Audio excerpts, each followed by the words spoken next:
മൂന്നാം മോദി മന്ത്രിസഭ അധികാരത്തിലേറിയപ്പോൾ ഏവരും പ്രതീക്ഷിച്ചതാണ് ആദ്യത്തെ 6 മാസത്തിനുള്ളിൽ BJP കേവല ഭൂരിപക്ഷം തനിച്ച് നേടുമെന്ന്. പക്ഷേ ഇപ്പോൾ ഏവരെയും അമ്പരിപ്പിച്ചുകൊണ്ട് നടന്നത് മറ്റൊരു വാർത്തയാണ്. ദില്ലിയിൽ നിന്ന് വരുന്ന വാർത്ത മറ്റൊരു തരത്തിലാണ്.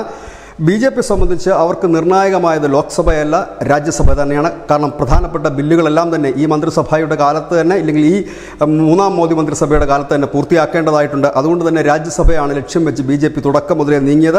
കഴിഞ്ഞ ദിവസം രാജ്യസഭയിലേക്ക് നടന്ന തെരഞ്ഞെടുപ്പിൽോടുകൂടി NDA രാജ്യസഭയിൽ ഒരു വലിയ മെജോറിറ്റി തന്നെ ആയി മാറി. 237 അംഗങ്ങളാണ് നിലവിലുള്ളത്.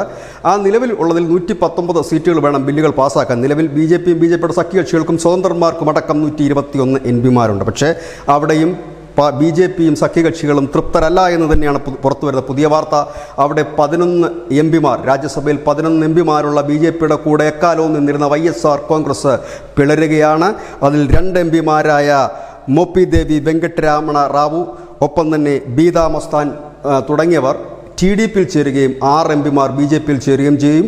11 MPമാരാണ് ഉള്ളത്. അതിൽ 2 പേർ TDPയിലും 6 പേർ BJPയിലും ചേരും. ബാക്കി അവശേഷിക്കുന്ന കേവലം 3 MPമാർ മാത്രമാണ്. അവരും ഒരുപക്ഷെ BJPയിലേക്ക് ചേരാനുള്ള സാധ്യതയുണ്ട്. അങ്ങനെയാണെങ്കിൽ YSR കോൺഗ്രസ് 2019 മുതൽ തുടരുന്ന ആന്ധ്രാപ്രദേശിൽ നിന്ന് രാജ്യസഭാ MPമാരുടെ തേരോട്ടം അവസാനിക്കുകയാണ്. രാജ്യസഭയിൽ YSR കോൺഗ്രസിന് MPമാരില്ലാത്തൊരു സാഹചര്യത്തിലേക്ക് നീങ്ങുന്നു. 2019 മുതൽ അവിടെയുള്ള 11 രാജ്യസഭാ സീറ്റുകളും കൈയടക്കി വെച്ചിരുന്ന YSR കോൺഗ്രസിൻ്റെ തേരോട്ടം കുറഞ്ഞപക്ഷം രാജ്യസഭയിലെങ്കിലും അവസാനിക്കുന്നു എന്നുള്ളത് തന്നെയാണ് ഏറ്റവും പുതിയ വാർത്ത.